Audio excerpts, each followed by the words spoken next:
What's up, guys? Welcome to the special Man of Steel, Batman v Superman, Dawn of Justice, and Justice League review.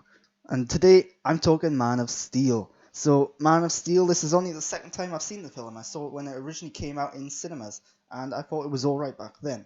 So, going back, rewatching it, what did I think? It's just alright still. Yeah, it's not the best Superman film, it's not the worst Superman film. The problem with this film is that it's just kind of generic and it's just another telling of Superman's origin stories, and we all know Superman's origin stories. This one is a bit darker, a bit more moody at times, but yeah, nothing special by any means. That's my general overview of this film. And because this is an older film, I am not going to hide any of the spoilers, so full spoilers in case you haven't seen this. So let's talk about the story, and at the start of the story you've got Russell Crowe, who is Superman's father, Jor-El. The planet Krypton is about to destruct, and he's rushing home to try and get his son off the planet to safety so he can restore the Krypton race elsewhere on Earth, help rebuild it, and the problem here is one of the characters suggests they should evacuate the planet to save everyone on the planet. Very reasonable thing. They've clearly got ships, they've clearly got the ability to get off planet, they've got outposts on other planets as well. So they suddenly then just shut it down saying, nope, we haven't got time for that.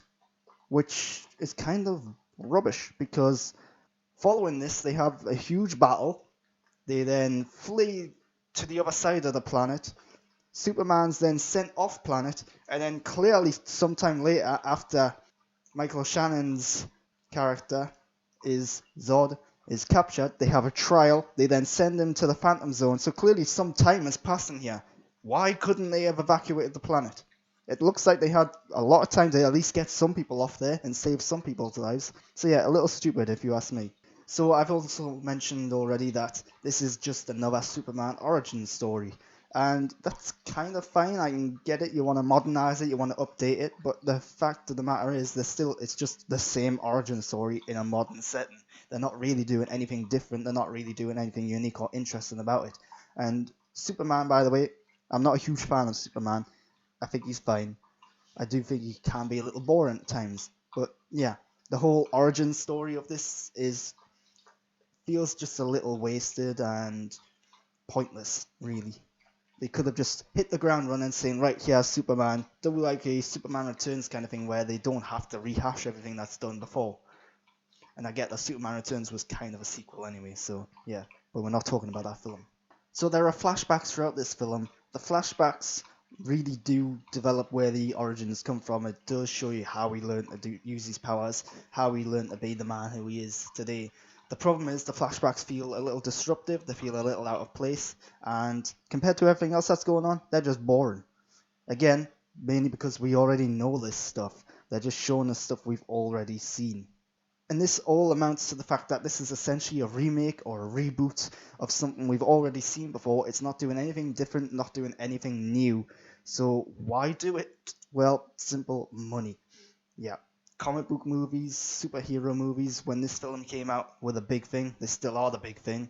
So clearly DC and Warner Brothers just wanted to get a piece of that action.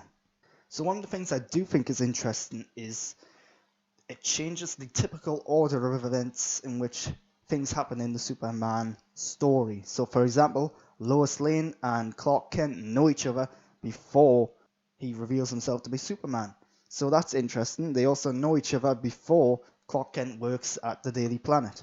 Again, that's interesting. This creates a new dynamic between the two characters, but I wouldn't necessarily say it's a better dynamic. So when Zod comes to Earth, and he finally meets Superman, and they bring Superman on board his ship, all of a sudden, Superman can't climatize with the atmosphere on board the ship. Fine, so he passes out. Next thing you know, he's having some sort of dream or vision sequence in which Zod is somehow communicating with him. It's never explained how this has happened. Is it a dream? Is it a vision? Is it actually happening? Is Zod somehow talking to him? Next thing you know, Superman wakes up after being asleep or something. So, did it happen? I have no idea. It's really pivotal, really crucial information presented in this, but we have no idea if it's real or not. And this is all in the first half of the film. All of the character development, all the story development is in the first hour. Then the second hour, it's just chaos, carnage, and destruction. Metropolis and Smallville practically get destroyed. Hundreds of people must have died in this. They don't show you people dying because it's a superhero film. They're trying to be family friendly for the most part. But lots of people died here, trust me. And the big thing about this is no one seems to care. After a huge fight in Smallville in which Superman is partly responsible for the destruction of his hometown, the military rolls up and says, "Hey, you're on our side. Good for you." No one bats an eyelid about the fact that he's destroyed half the town, about the fact that he's put lives at risk or anything. It's like, yeah, this guy's a good guy. I'm not sure if that's really how it would go down. So that's my thoughts on the story. Not much to say. It's a Superman origin story. Let's talk about the characters. Starting with Clark Kent, Superman. So I think Henry Cavill is perfectly fine as Superman. He looks the part, he acts the part, kind of. It's not the Superman that I want. It's not the Superman from the comic books. It's a much more grounded, much more serious Superman, which kind of goes against what that character is a bit. So I think how he develops his powers is interesting. The fact that it doesn't come on until like puberty or something, and then all of a sudden he's having a hard time coping with his X-ray vision, with his super hearing, and so on. But then how they explain how he actually controls his powers is a little odd because it turns out he just has to concentrate and focus on them. So yeah, and the problem with this is that when Zod comes to the planet, he suffers the same thing, but almost immediately gets it under control. So yeah, why was it such a big deal for Superman, not that big a deal for Zod? Yeah, like fair enough, two people probably cope differently, and the fact that Zod was an adult, that might explain it as well, but yeah, they could have came up with something a little better as to how to...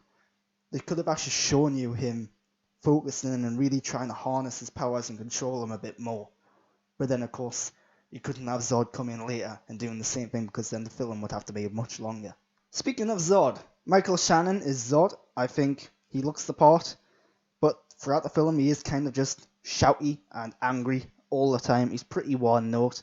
I think Michael Shannon himself is a great actor, but he has got a history of hamming it up and overacting, overdoing it a bit, because he likes doing that. He likes being a bit silly. So that's fine, but it does make the villain a bit less compelling than he should be. So Amy Adams plays Lois Lane. I really like Amy Adams. She's one of my favourite actresses. Interesting choice for Lois Lane. I think she does a good job because it is Amy Adams. She's very strong-willed, very independent, and she's shown to be a very intelligent, capable woman. But she does some damn stupid things in this film for some reason. So for example, she threatens to quit her job despite the fact she has a contract. She's an intelligent woman. She knows that's not an option, so why is she presenting it as an option? Yeah, it just makes her out to be a bit of an idiot.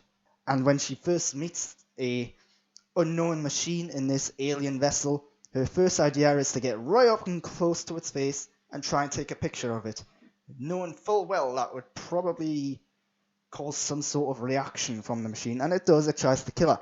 So again, a little stupid. So one of the big things about Superman as an idea, not so much in this film, is that Superman is supposed to be representative of hope. The whole S on his chest stands for hope. But in this film, he never does anything to really suggest that he himself is a symbol for hope.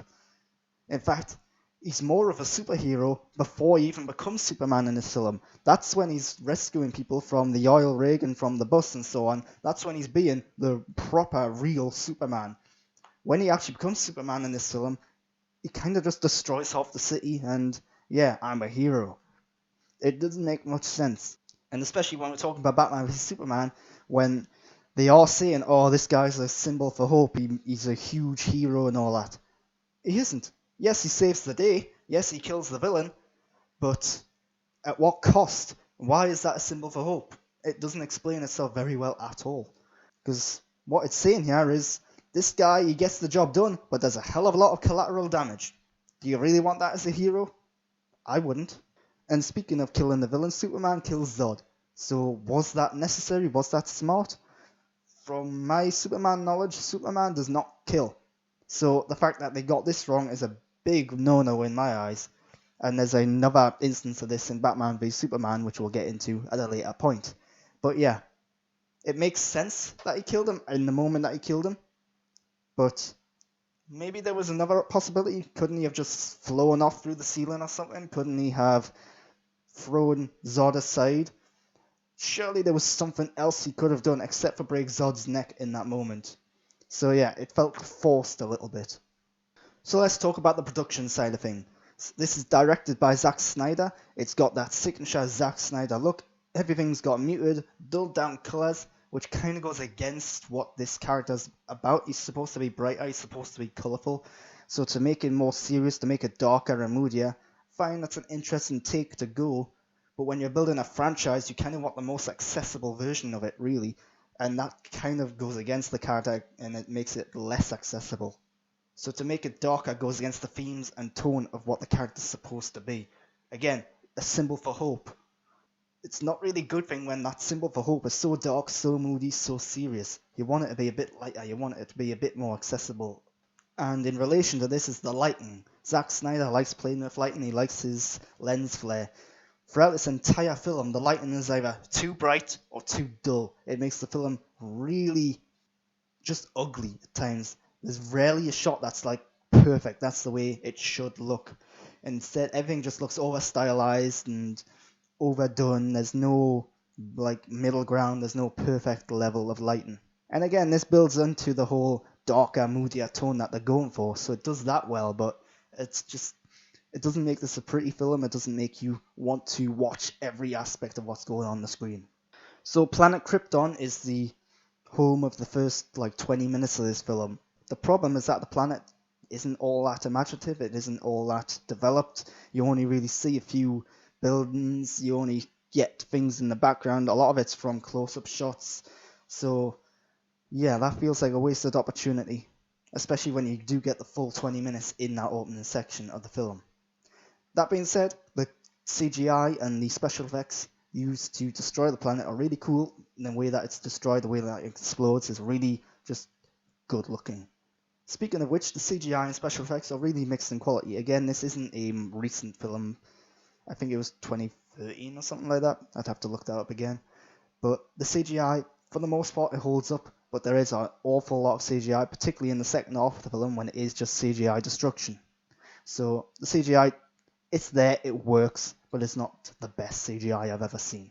Luckily, the cinematography and the camera movements, the fact that a lot of it is from shaky handheld cameras, the fact that the camera's often moving and jutting aside to look at different things, disguises the CGI and the poor elements of it. So that's quite smart, actually. There's a good soundtrack and score in this film. It is Hans Zimmer. Hans Zimmer's brilliant. The key Superman theme is good. Of course, it's not quite as iconic as the John Williams themes, but hey, very little is. So yeah, it does a good job of giving a new Superman theme that's different from what came before. And let's talk about the action. The action is good, it's enjoyable. I do think the second half of the film is actually way more enjoyable, way more entertaining than the first half, purely because of the action. The action is fun. But the problem is, it's so destructive, it's so overindulgent, let's say, and sometimes unnecessary. It lacks the emotional depth because the first half of the film is a little bland because it is just developing characters and stories that we've already seen before, but not doing anything interesting with it. It means that when everything's going chaotic in the second half, you don't really care that much about what happens to anyone or why it's happening for that matter. And because so much of it is CGI, because so much of it is fake and not real, it's way harder to get invested into it. So that's my review of Man of Steel, as requested by Aurora Hill. I am going to talk Batman v Superman, and I am going to talk Justice League in just a bit. So I hope you've enjoyed this so far. So now I'm reviewing Batman v Superman Dawn of Justice, the Ultimate Cut. Now, I've seen this film before, I've seen the Ultimate Cut before. It's a long film, it's 3 hours long, so what's it about? Let's talk about it. Basically, in the aftermath of Man of Steel, because of all the destruction and chaos that happened, Batman sees Superman as a potential threat more than an ally or a hero. So he wants to put an end to him before Superman can potentially become an enemy. So it should be noted, this is an older film, so it's going to be full spoilers all the way through. So if you haven't seen this movie, probably shouldn't watch this review. So the film starts with the opening credits sequence, which is all done in time with Batman's origin story. Why? Why are we seeing Batman's origin story? Yes, it's a cool origin story. Yes, it's probably one of the better renditions of Batman's origin story. But at the end of the day, we all know Batman's origin story, and this isn't doing anything different. It's very by the book, very typical Batman origin story. So why are we wasting what must be like 5 minutes doing this origin story? You didn't need this huge opening credit sequence. They could have done a really much quicker, easier version of it, and instead we're wasting 5-10 minutes maybe of a 3 hour movie on something we already know that isn't adding anything at all. So yeah, and in fact the only thing that we really learn in this origin story here is that Batman's mother is called Martha, which is of course important later on. So yeah, it feels like a waste of time. It could have been told a little differently, but yeah, just why? And that happens a lot in this film. There's a lot of moments that just leave you thinking, why? So let's move on. So Batman is typically portrayed as the world's greatest detective. He's an incredibly smart guy, he can figure things out, and yet in this film, he can't even figure out that he's being used by Lex Luthor. Now, yes, Lex Luthor is also a very smart guy, but the problem is that the Lex Luthor in this movie, not so much. His plan in this movie is very basic, very simple. He's essentially using Batman and Superman to try and get them to fight each other for his own gains. And yet Batman can't figure that out. And also, Batman, world's greatest detective, can't even be bothered to try and figure out who Superman is. He's got no interest in finding out what his actual identity is, because, you wanting to take down Superman, finding out who he is might actually be helpful. But yeah, that doesn't even come up, it doesn't even cross his mind. So yeah, that's odd. So one of the things I actually like about the Ultimate Cut of Batman v Superman is that it adds certain elements here and there that make the story less confusing and less convoluted. It does make it longer, of course, but the story now makes sense. In the actual theatrical version of Batman v Superman, there's a lot of moments where there are clearly cuts being made where at the beginning and end of scenes, which means that scenes are just happening and you've got no context or explanation as to why certain events are going on. The Ultimate Cut does fix some of that issues. So about halfway through this movie, Batman has a dream or a vision sequence in which Darkseid and his minions are coming down to Earth and basically taking over and destroying the place. The problem is that this, in retrospect, is now completely pointless. Is it? We don't know. Because, of course, they've course corrected on this whole franchise. We don't know what the future is for Batman or Superman at this point, or if Darkseid is still going to be a thing, if this is a story element that's going to happen later down the road. But as of right now, this feels completely pointless, especially since Darkseid, not even in this movie, not mentioned in this movie either. Of course, it's mentioned in Justice League, but again, where's that storyline going? We don't know. So again, potentially a waste of screen time in what is a long film. And linking up with this is the introduction to the Flash. Probably one of the worst ways to introduce a character ever. Was this a dream sequence? Was this a vision? Did it actually happen? We don't know, because Batman wakes up from a dream sequence, sees the Flash, and then all of a sudden he wakes up again. Why would you do this? Why would you set this up? Why would you make it so confusing? Either it did happen or it didn't. We don't know, and we've never gotten an answer to this because the message that the Flash has sent Batman, never mentioned again, has no relevance at all anymore. So, yeah, what was the point in this? Also, at this point, establishing the franchise, you introduce the Flash in this way, most people probably don't even know who this person is because we haven't seen the Flash in this franchise yet. This is the first time we're seeing him. And also, it's not even a good look at the Flash. Some people, if you don't know who the Flash is, probably don't even know that he's capable of time travel. So, yeah, a bizarre way to introduce this character. And it just doesn't make sense. And in relation to this, by introducing the Flash, the film also introduces Aquaman and Cyborg, kind of. And it all feels a little forced, a little unnecessary. Again, taking up much needed screen time. So, why introduce Aquaman? Why introduce Cyborg when they actually have no input into this film at all, really? Yes, they're relevant in Justice League, but they could have just had him getting the memory stick, saying what was on it, rather than having Wonder Woman go in, look at it, and then analysing it and saying who it is. That felt a little unnecessary. A simple line of dialogue would have sufficed. So let's talk about Martha. Yep, Batman's mom is called Martha. Yep, Superman's mom is called Martha. I kind of get what was going on here.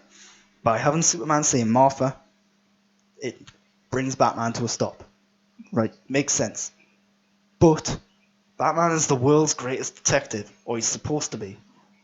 Had he been the world's greatest detective leading up to this event, none of this fight would have happened. He would have known about Martha. He would have known he was Clark Kent. But no, this film treats Batman like he's a bit of an idiot who just doesn't care. He's only bothered about beating people up. And that's just not Batman. So yeah, it feels a little stupid, and it feels as if Zack Snyder just doesn't know who Batman is. He doesn't have a grasp on the character. And we'll get into that in a little bit later, because it's another point, a real big point, which really bothers me. But the moment's fine, I suppose. Yeah, you've just got to overlook the fact that Batman hasn't bothered to do his detective work, which is what he's known for. So, in terms of the story, there are certain elements which are hinted at, particularly relating to Lex Luthor. Is Lex Luthor crazy? Is he psychotic? Or is he just eccentric and odd or quirky? And at the same time, is he under the influence of Darkseid? I've seen that theory passed along, and it's a theory which I think there is something to in this movie. But the problem is, it's never explained. We don't know if he's under the influence of Darkseid, we don't know if he's crazy, we don't know if he's just a odd individual. So yeah, a really unusual version of Lex Luthor in this movie. I'll get into that in a bit more detail. But his whole storyline, the fact that we never find out why he's doing all this stuff, is a little odd. But ultimately, Batman v Superman, it's just a long film. Far too long, in fact. So, like, tons of things that could have been cut out. The storytelling isn't very smart at all. There are a bunch of things where, had they just went in and explained certain elements, it would have made it a much better movie. And they didn't do that.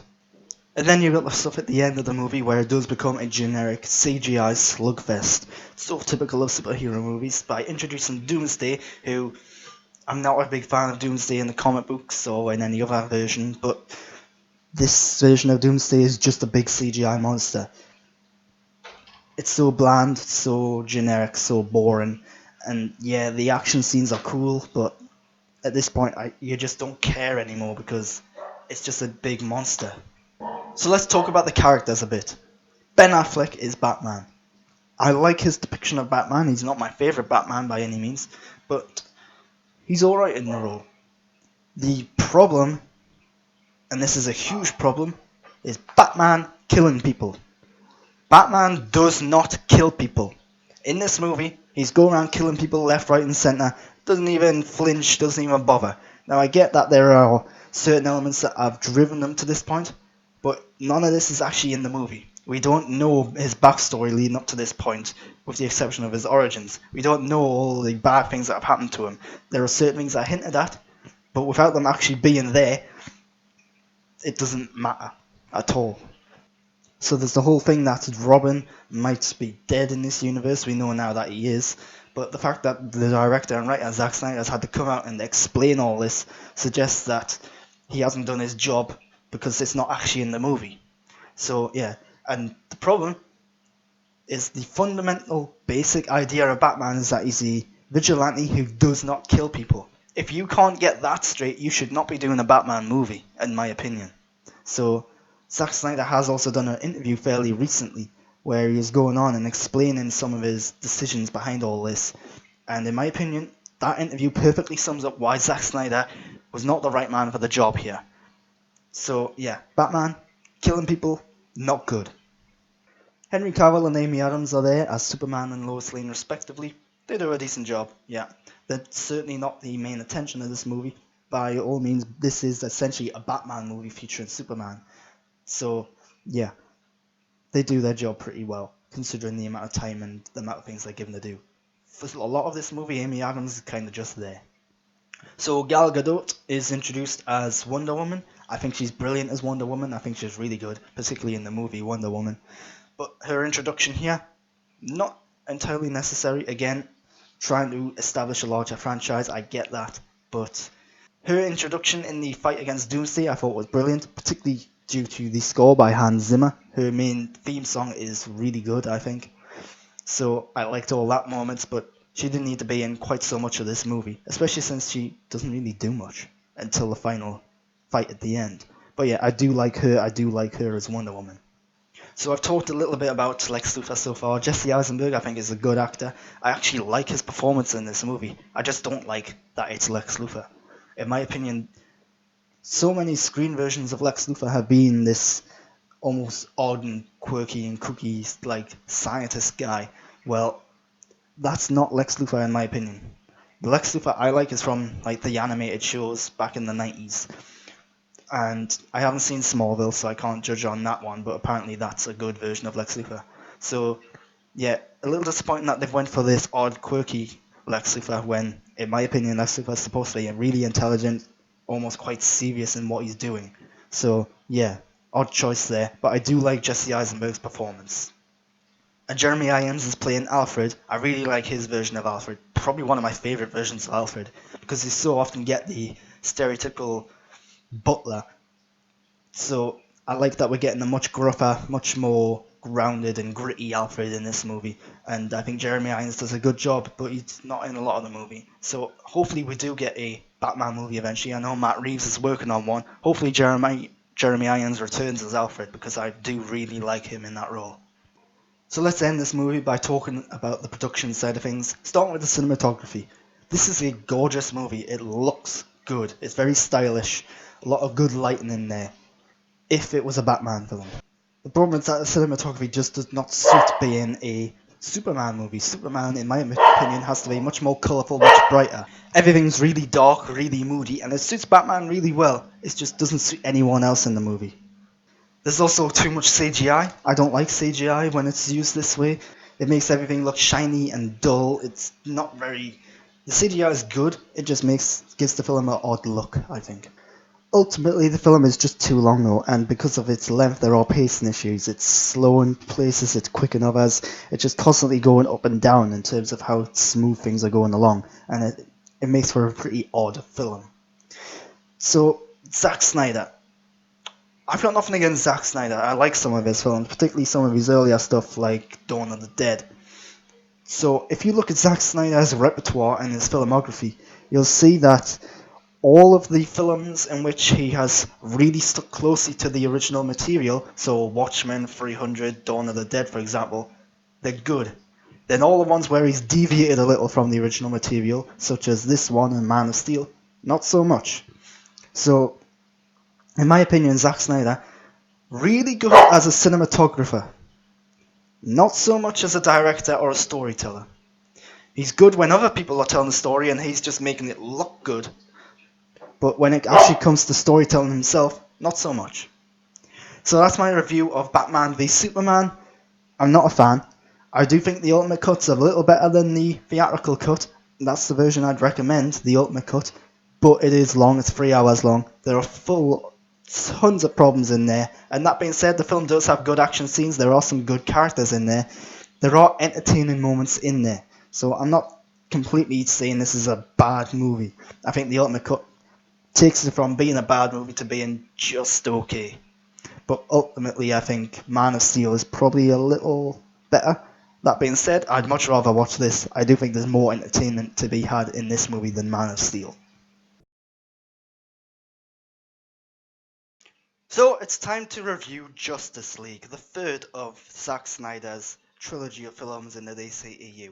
I say the third of Zack Snyder's trilogy. Technically, Zack Snyder only directed about half of this film. The rest was done by Joss Whedon. So, what's it about? Well, after the events of Batman v Superman, Steppenwolf, an evil guy who works for Darkseid, is coming to Earth to collect the mother boxes to pave the way for his boss to essentially cause chaos and destruction and whatever else. And the only people who can stop him are the Justice League. So, what did I think of this film? Well, I think it's better than Man of Steel, and I think it's better than Batman v Superman. So, if I had to rank these films, it would go Batman v Superman, then Man of Steel, then very slightly above that would be this film, Justice League. And yeah, it's just okay. I do think there are fun and entertainment moments in here. I do think that it works better as a film as a whole than the past two films altogether. So yeah, that's my initial thoughts of this. But let's get into more specifics. So full spoilers all the way through this review. So this film is essentially just a generic superhero team up movie.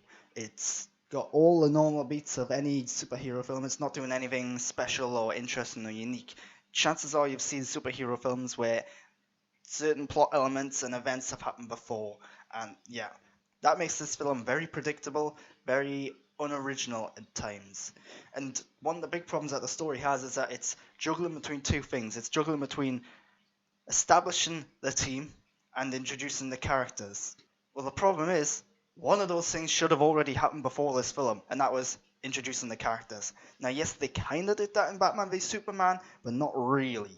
So, this is a perfect example of DC and Warner Brothers just rushing things out, trying to catch up with Marvel, because Marvel did have to slow build up, introducing each character, and then do the team up movie. Whereas Justice League hasn't really done that. It's only really done Man of Steel leading into this. And yeah, you could argue Batman v Superman introduces Batman, but yeah, really, there should have been a build up to this film, and there just isn't one there. So this comes right out of the gate. It feels like it's rushed. It feels like they're just trying to get to the big moments as soon as they possibly can because it just wants to excite people. Well, the problem is you've got no reason to be excited because without knowing who these characters are, without knowing the bigger story behind it all, why would you be that invested in it? And yeah, there's a bit of a disconnect there. That being said, this film is only 2 hours long. It's the shortest of the Zack Snyder films so far. And the reason for that is Warner Brothers specifically told them, hey, this has to be less than 2 hours. They put a strict limit on that, which is unusual. It doesn't normally happen. But then in the past, Batman v Superman, for example, was struggling to get a 2.5 hour runtime. So the result here is it's 2 hours, it runs at a brisker pace, making it more enjoyable, making it faster, making it less boring at times. But it does mean that certain elements do feel slightly rushed and a bit quicker than what you would want them to be or expect them to be. So, for example, Superman. Superman is in this film. Leading into the film, you were led to believe that he wasn't going to be there, although we all knew he was. So, about halfway through the film, Superman returns, and it's suggested, oh, he's evil Superman, he's not the Superman we once knew, and the way in which they bring him back feels really rushed. It feels like out of nowhere. They seem to find this solution to bring him back from the dead really quickly, really easily, and then he quickly goes from being the evil Superman to being the Superman we know to then being the Superman that he was always supposed to be but has never been in this universe. So yeah, the transition that he goes through in this film is really just rushed totally, and it doesn't quite make sense, especially when you look at the past movies. So Batman v Superman, for example, the ending of that film shows Superman's casket in the grave and then the gravel floating above it. What was that getting at? We have no idea because that completely irrelevant now. So maybe Superman wasn't doing anything there. Maybe that would, I don't know. I have no idea why that was happening. It doesn't explain that. It doesn't, the way Superman's brought back in this does not sync up with the way Superman left in Batman v Superman. So let's talk about the ending a bit more. The ending is fun. Yeah, the Justice League get together in this coincidentally abandoned town to fight Steppenwolf and his minions, and yeah, it's fun, full of action, good visuals. I think the film overall has way too much CGI. The CGI doesn't look good much at all. In fact, it gives it a really cartoonish look most of the time. So the visuals are good, but yeah, there's a bit of a disconnect. If everything's not real, why would you want to believe it? Of course, the abandoned town at the end of the film is trying to acknowledge some of the complaints about Batman v Superman and Man of Steel in that the finales, full of destruction and chaos, clearly people died in them. So yeah, that's clearly why this has been put in an abandoned town, and they've made it very clear it's abandoned. But I do like the ending. The ending feels very fun, feels very exciting, and it's like, right, they're finally getting on the right track in this film. The problem is the ending. So for about 20 minutes, this feels like the way a Justice League DC film should feel, and the rest, not quite so much. So let's talk about the characters. I've already talked about Superman a bit, so let's continue with that. Superman, in this film, towards the end of the film particularly, Superman finally becomes Superman. They've been trying to get there all the way through this by having a bit moodier, a bit grittier, and more grounded version of the character, but that's not what Superman's supposed to be. Superman's supposed to be a bit more cheerful, a bit more colourful, and you finally get that at the end of this film when Henry Cavill looks like he's having fun. He's got the brighter coloured costume on. That's the Superman we need and want. And it's just a shame that we don't get it until right at the end. Why do we get it as well? It feels like it's out of nowhere. It does not sync up at all with anything that's happened before.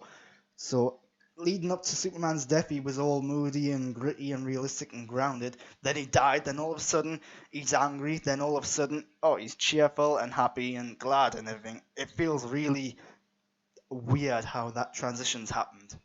So let's talk about Batman now. Batman, in Batman v Superman, I liked Ben Affleck's take on Batman. I do not like Ben Affleck's take on Batman in Justice League. Why? I think the character's made to be too cheerful, too sociable, less moody, less broody. That's not Batman in my book. So, yeah, I'm kind of glad Ben Affleck's gone. I was never a huge fan of him. I did like him in Batman v Superman, but yeah, this film, it just felt like he wasn't quite the same character. Maybe that's to do with the writing, maybe that's to do with the different director coming in, but it just never really clicked with me in this one, the way he was playing that character. So let's talk about Flash and the Aquaman. Flash is introduced in this character. He's very much the comedic relief for most of this film. I like his character, but we still don't know much about him yet in this cinematic universe. If you've seen the TV show on CW, you probably have a better idea of what this character is and what he's capable of, but this is a pretty different version of the character, because it had to be. It couldn't just have the same version of from the CW TV show up. So, yeah, if you don't know anything about the Flash, this film's not really going to do too much for you. But I do like this depiction of the Flash. He is interesting. We just need a bit more, and hopefully we'll eventually get that Flashpoint movie. Aquaman, meanwhile, in retrospect, since I have seen Aquaman's individual movie now, Aquaman works really well in this movie. He's having fun. He clearly seems to be enjoying himself. He's just a really enjoyable character, and I never thought I'd say that about Aquaman. This is not the Aquaman from the comic books by any means. It's a very different and unique take on the character, and I think it had to be. It's a much cooler, more interesting version of the character, I think. So the standout has to be Wonder Woman. Wonder Woman is brilliant. Gal Gadot is great as the character, particularly after her individual movie, Wonder Woman. So I like how she got so much attention. She's kind of the main character at times here, although let's face it, Batman's really the main character for most of this film. But I like how she got all that attention. I like how she is kind of the joint lead character. So yeah, it makes sense. I really like her in this role, and hopefully she does a lot more of it. So let's talk about the final member of the Justice League, Cyborg. Cyborg is boring. Yeah, I'm not a fan of Cyborg. He's usually associated with the Teen Titans, but he has also been in Justice League before in comic books and the animated shows and so on. But his performance here is just really one note, really bland. And I get it, he's a cyborg, so maybe that's meant to be feeding into his performance a bit. Maybe it explains why that is, but it doesn't make him all that likable, it doesn't make him all that interesting. So yeah, Cyborg doesn't really do much for me. Jim Gordon shows up, yeah, played by J.K. Simmons. I think he's good, but it is just a really brief appearance. Hopefully, in the Matt Reeves standalone Batman movie, J.K. Simmons returns and we get more of that character, because I think that'll be a really interesting take on the role. But let's talk about the big bad, Steppenwolf. Steppenwolf is terrible. Really, really awful. Just a bad villain. So generic, so one note. The fact that he's completely CGI is just really just baffling. Why did they? Maybe I'm assuming someone done some sort of motion capture for the action scenes and the actual performance. I know Kieran Hines done the voice. The voice is fine, by the way, but the whole face, the look of him, he just doesn't look believable. He doesn't look real. Why didn't they just get someone to play the role and then make him look bigger if they wanted him to be bigger? They could have done a much better job here. And also, Steppenwolf, a really minor villain in the greater DC universe. He is just basically like a key henchman of Darkseid, so he doesn't feel like big enough of an opponent for the Justice League standalone movie. Yeah, really odd choice for the villain, and it just does not work at all. So let's talk a little bit about the production. I've talked about the pacing. The pacing's good because it is reduced to 2 hours. It does move along briskly.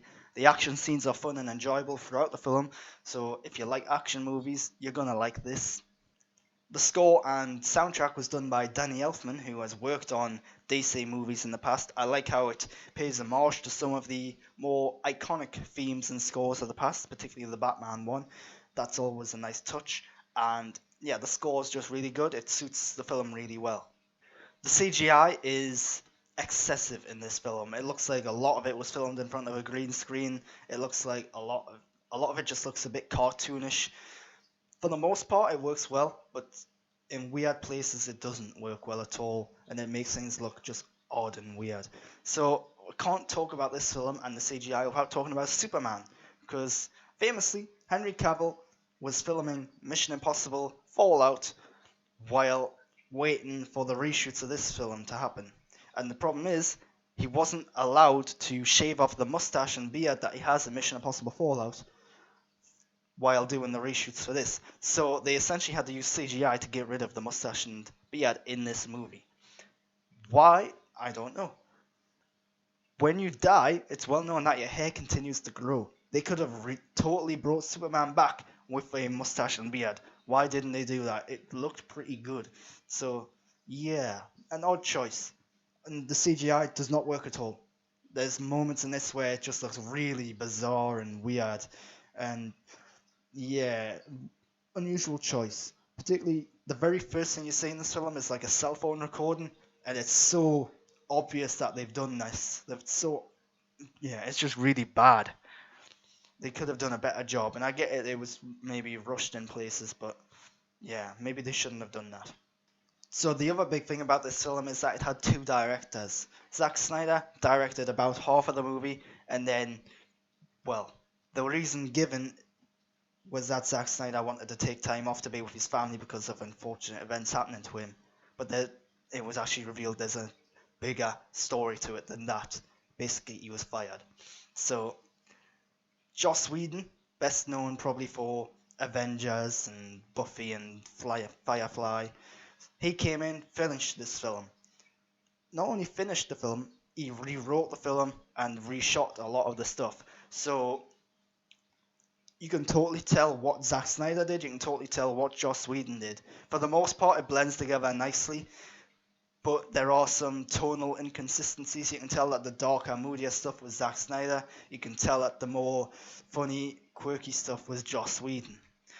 The stuff towards the end of the film, the final 20 minutes, for example, most of that was Joss Whedon. You can just totally tell by the fact that it is more colourful, it is more enjoyable and entertaining.